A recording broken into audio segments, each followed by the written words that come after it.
concerning command and leadership.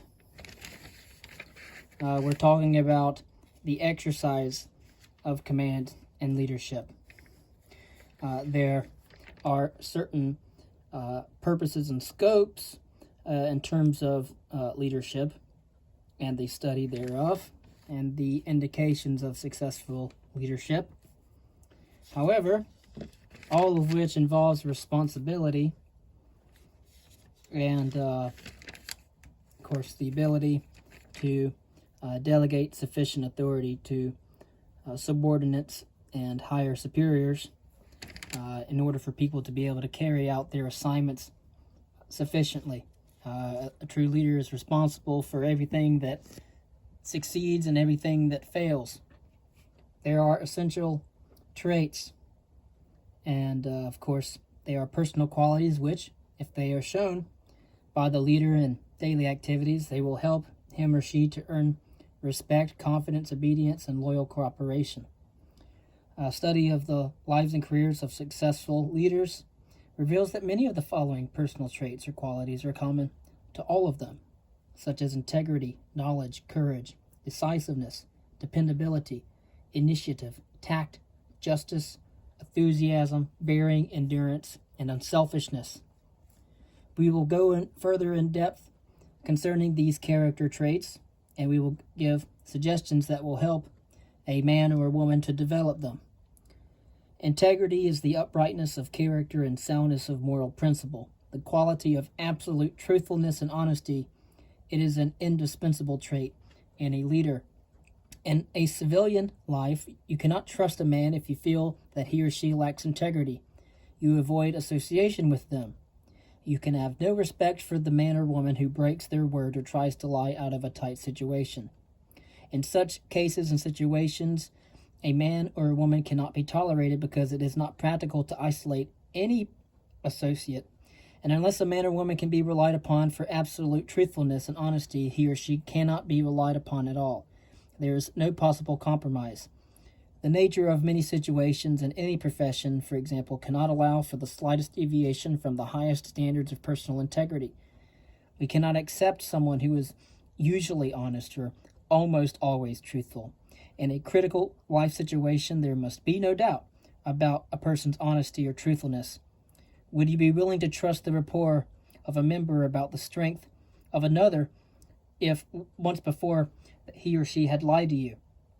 Critical decisions involving the lives of many people must often be based upon the word of only one person, and so the stakes are too high to place the lives of any members in the hands of a man or woman with questionable integrity.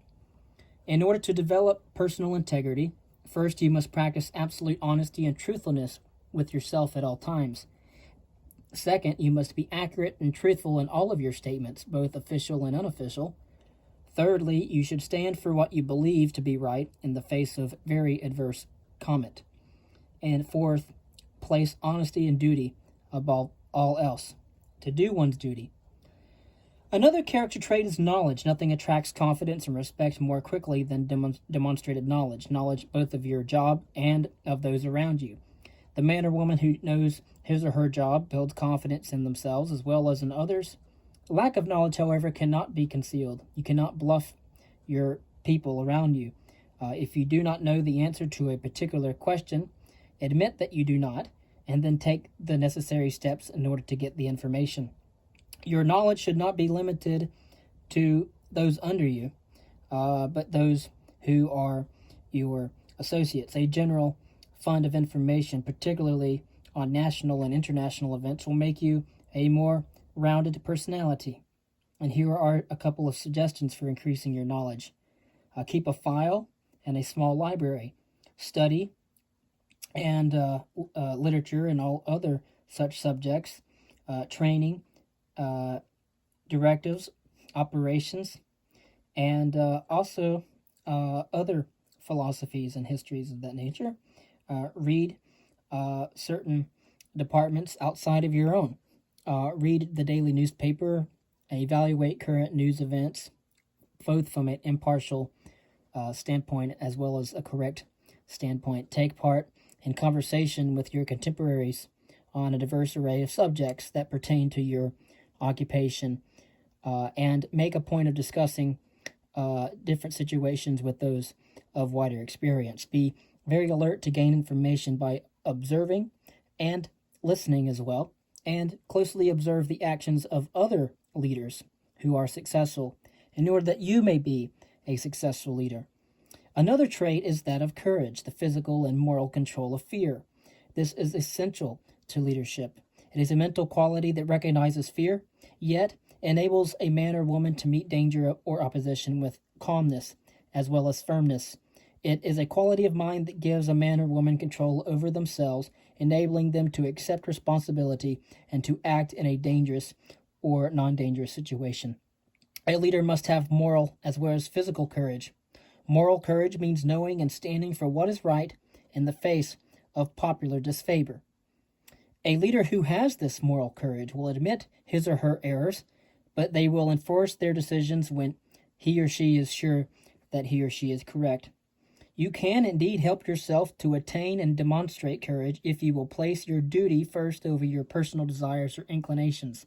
You will also look for and readily accept responsibilities, speak in a calm tone, keep an orderliness in your thought processes, and do not make physical danger or hardship bigger than it actually is. Stand up for what is right, even in the face of popular disfavor, and never blame others for your mistakes. Also up there, too, is to never bother someone else with what you can do yourself, as well as don't put off tomorrow what you can be doing today, and always eagerly find something to do and act with the sense of urgency. Decisiveness is another character trait. It is the ability to reach sound decisions both promptly, to announce them forcefully, concisely, and cogently or clearly, and this is the mark of a leader.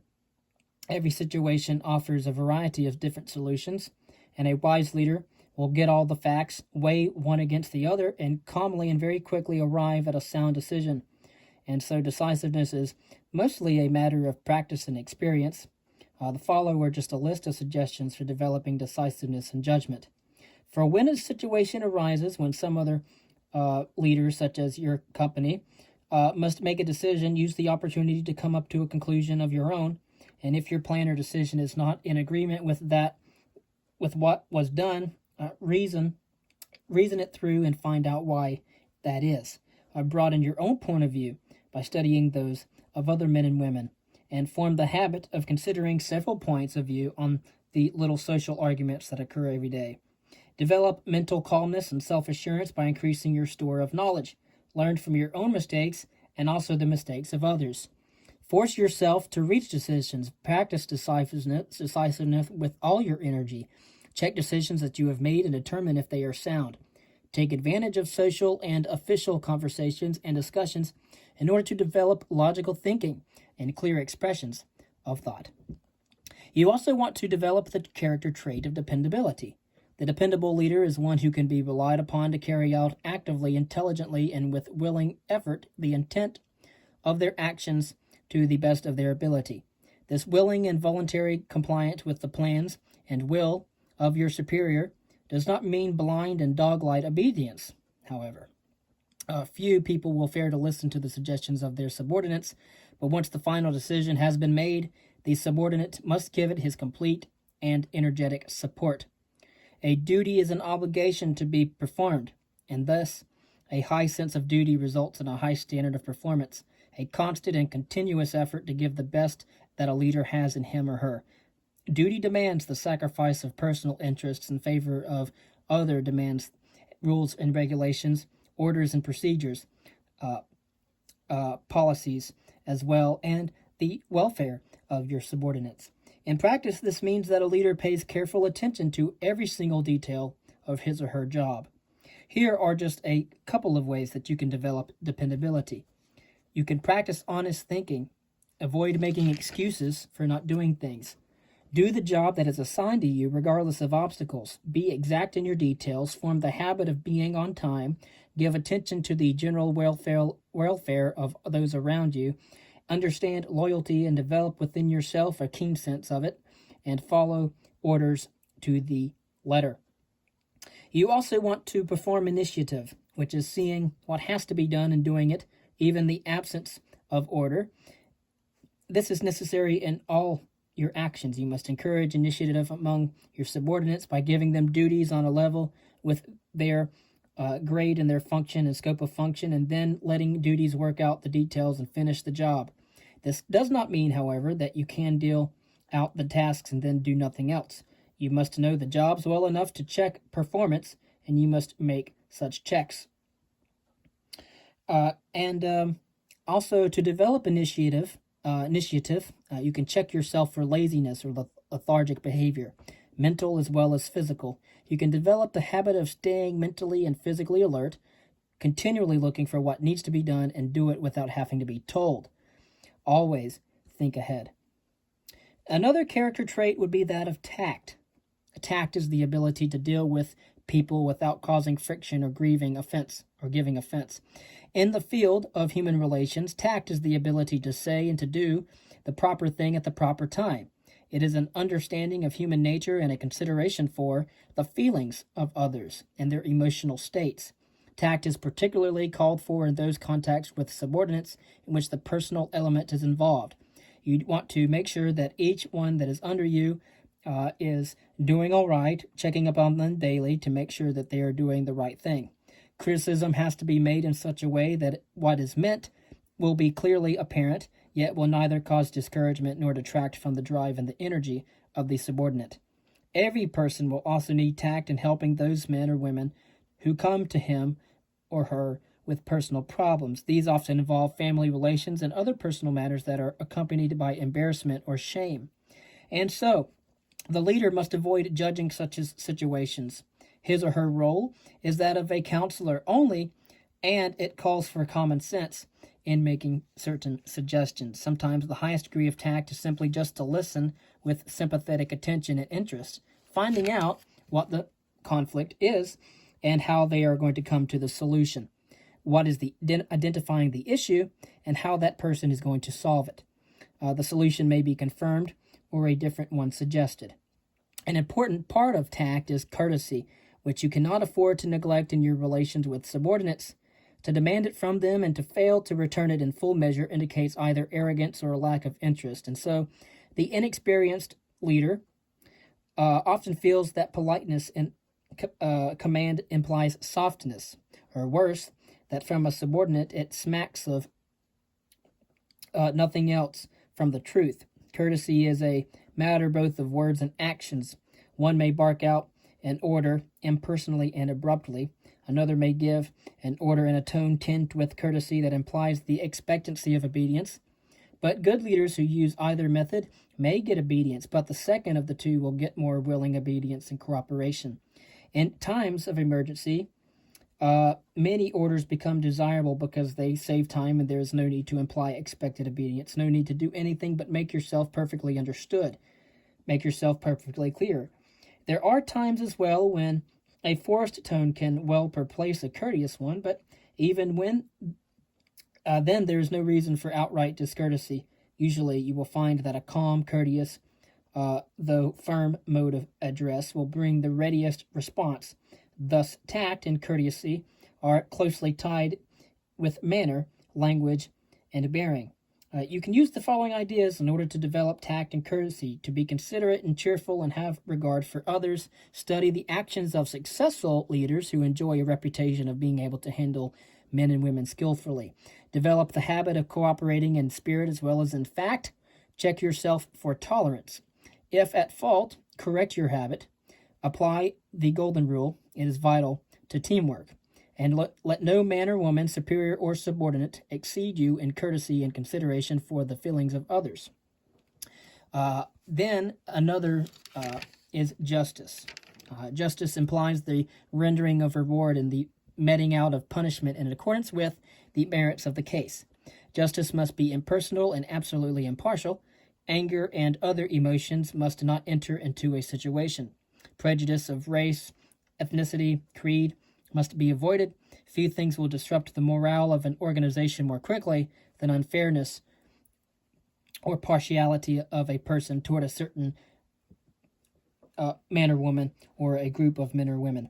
And as a company person, you are called upon to render justice in such matters as promotions and punishment. Your decisions are a test of your fairness. It takes a long time to build up a reputation among your men for being fair. Respect is hard to get. It is easily dissolved. One thoughtless error on your part or one injustice can destroy a good reputation that took months to establish. And so to render justice, you must understand and have a thorough comprehension of human behavior. You should then study people with the idea of learning why certain types behave the way that they do under certain situations and conditions, and why others act differently under the same conditions. You should analyze cases that have been decided and determine what you would have done had you been the one to make the decision. This, of course, is a private process and should never be used as an occasion to criticize the decision of another leader. In order to develop this trait of justice, use the following methods. Search your mental attitudes, determine your prejudices, and seek to rid your mind of them. Learn to be impersonal when imposing punishment or rendering reward. Be absolutely impartial when performing these duties. Search out the facts of each case. Analyze cases that have been decided by leaders who have the reputation for justice. Study human behavior in general. Be honest with yourself personally. Recognize those subordinates worthy of commendation or reward, and do not be known as one who hands out only punishment. You also want to have an enthusiastic behavior, which means that you show great interest in the task that is at hand. It implies that you approach your work with a cheerful and optimistic attitude, determined to do a good job. This attitude is necessary because your example will be copied by those that you lead. And so it's basically lead by example.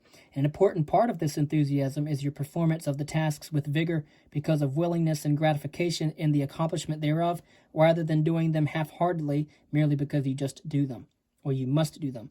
Enthusiasm is particularly important in instructing and training other people, where through example, your interest and enthusiasm are reflected by those who are under you. In order to develop enthusiasm in yourself, you first must understand, know, and believe in the worth of your work. Understand and believe in your mission, whatever that may be. Develop and apply a cheerful and optimistic attitude to all of your duties that are assigned, and capitalize on your success. Enthusiasm is contagious, and nothing will develop it more than success of the individual or the collective group. And don't get stale with your work. Set aside a period of every day when the mind can be freed from concern about official matters. Also, you want to really make it a point to dress and be very mindful of your appearance, because it goes a long way. Someone who can have practice control over their voice, their facial expressions and gestures, cultivating calmness, sincerity, and understanding, mastering the emotions so that a person can control them and they do not control you. Speak very simply and directly. Never make wholesale condemnations, and never reprimand your subordinate in the presence of other people. Observe and study others who enjoy a reputation for good bearing of themselves. Know and adhere to regulations concerning your dress and conduct. Require the highest standard of yourself as an example to those who are working with you and those who are working under you. Avoid coarse behavior, profanity, and vulgarity. Endurance as well is another high character trait. It is akin to courage in that it involves withstanding a physical and mental strain. A man has endurance when he can stand pain, fatigue, distress, and hardship without giving in to pressures. It is one of the most important qualities in determining leadership ability. A leader must have it if he or she is to command the proper respect from their subordinates. A lack of endurance may be confused with lack of courage and brand the leader who is in poor physical condition as a coward. And so, endurance implies the ability to stick to a job and to see it through, to have a task, to have a vision, to have a mission, and to be able to accomplish a task, no matter how hard it gets or what obstacles may come your way. In order to develop physical and mental stamina, you can avoid excesses that lower both physical and mental stamina. Keep physically fit by exercise and proper diet. Learn to stand punishment by undertaking very hard physical tasks. Force yourself to study on occasions when you are tired and your mind is very sluggish. Form the habit of thinking or training yourself to learn how to think. things through, solve them in each instance, make a decision, form a plan, formulate an order for the execution of that plan, and finish each and every job that you have regardless of the obstacles. Lastly, I want to have a note on unselfishness. Selfishness is particularly a virtue in the sense that you care about yourself. However, that does not to the exclusion that you do not care about others. An unselfish leader, however, is one who does not take advantage of a situation for their own personal pleasure, gain, or safety at the expense of others. Men want a leader who will see that they have the best that he can get for them by honest means under any circumstances. He or she must put the comfort, pleasures, and the recreation of subordinates before their own. If the community is commended for some outstanding work, the leader should pass along the credit for the achievement to the subordinates who made it all possible. No subordinate can respect a superior who only takes the credit for the good work and the ideas, and who makes sure that their subordinates get the blame for the unsatisfactory work. To be a true leader, the person must share the danger, the hardships, the discomforts that their men and women are experiencing. And to become an unselfish leader, firstly, see that your men and women have the best that you can get them under the circumstances.